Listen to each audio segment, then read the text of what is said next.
Hey everyone, my name is Orist. Welcome back to Daily Downshift. Today we are discussing the three letters which sports car fanatics dread to hear: SUV.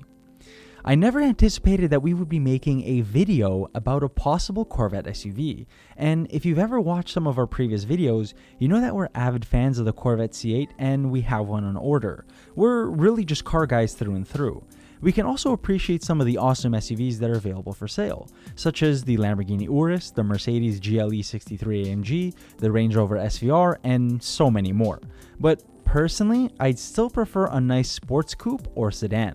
I've actually never really understood SUVs other than the fact that they're good in the snow, and we reside in Canada, so they're practical for pretty much half the year, but that's about it. So in truth, absolutely nothing has been confirmed about a potential Corvette SUV. These are just my views based on some research. Maybe something is in the works, but this is a completely speculative video. However, looking at the evidence, I think there is a decent possibility of this happening. Strangely enough, it all depends on how the sales of the new Corvette C8 progress. If the sales go extremely well, which it looks like they will, it only makes a stronger case for Chevrolet to create an SUV version. The more brand equity they can build, the more sense it makes to expand the Corvette lineup. And this isn't completely random thinking either. Every single brand is now making an SUV. Who would have thought that Rolls-Royce would make an SUV? Or Lamborghini? Or what about the most recent reveal of the Mustang Mach-E? And in truth, I'm actually disappointed because I didn't see that last one coming. It also pissed off a lot of people, and rightly so. These SUVs are just selling like hotcakes, and that's really all there is to it. Environmental concerns used to be an issue, but it seems that buyers are overlooking them, and SUVs are just becoming much more environmentally friendly. Let's be honest, the hype around the C8 has been astronomical. I don't think I've seen so much excitement over any car in the last decade. The fact that it's gone so well may mean that it'll make sense to make Corvette its own standalone company separate from Chevrolet, and this will obviously operate as its performance division. Remember that everything starts off as a rumor. The C8 was rumored to be reconfigured with a mid-engine for the longest time, and here it is. The fact that there are whispers about separating the Corvette brand and potential talks about an SUV, I don't think either is far-fetched.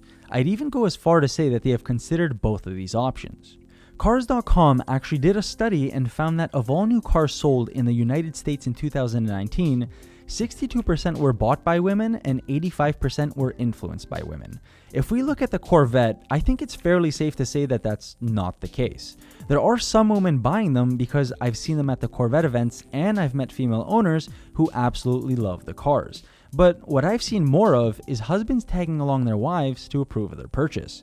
Now all of a sudden, if you throw a Corvette SUV in the mix, I think some of these guys are going to have a harder time persuading their wives into the sports car. Or alternatively, for those couples with some extra cash, they might also just have to purchase both. Essentially, what I'm saying is that the Corvette brand is very strong, and the SUV would just open an entirely new buyer pool. These car brands exist to produce vehicles for sale, and they will sell what consumers buy, but they also have to attempt to predict future demand.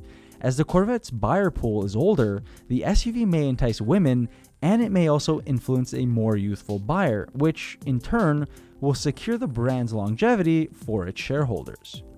GM CEO Mary Barra has been quoted saying that the automaker will look at a variety of things as we go forward and we recognize the strength of the Corvette brand. I don't mean to speculate much more heavily because they haven't stated that something is in the works, but they have not explicitly ruled it out either. Also, this Mach-E has only sped up the pressure on Chevrolet. And in case you didn't know, the Mustang Mach-E First Edition has already sold out in just 9 days. Crazy. Now, if that's not enough for you, I'll specifically offer you this example. Porsche offers two SUVs, which are the Cayenne and the Macan, which account for the majority of the brand's sales. To cite the month of October this year, 67% of the brand's sales in the United States come only from their SUVs. They definitely made a good choice releasing the Porsche Cayenne in 2002. Everybody else now is just really playing catch up. And in case you didn't know, the Aston Martin also just released the DBX. And now there's confirmation that Ferrari is releasing their SUV. I'm gonna butcher this name, so just bear with me. It's called the Ferrari Purosangue, which means thoroughbred. Again, I'm not advocating for SUVs. I mean, I wouldn't buy a Purosangue, or as I call it, the I'm too poor to buy it, but if there's buyers, production follows demand, and that's all there is to it. So to conclude, why shouldn't they build this SUV? Surviving as a brand is about evolution, not tradition. You have to be more flexible than ever before. The amount of models that each manufacturer now has on sale is reaching a number that is too high to count, especially the fact that there are compact SUVs, mid-size, full-size, sporty ones, hybrid ones, electric ones. It's quite crazy if you stop to think about the selection. That's really why I think one is in the works, or at the very least, it's at the concept art stage. So that will do it for this video. I appreciate you taking the time to hear my thoughts. If you would like more Daily Downshift content, please like, comment, and subscribe for more videos. Take it easy.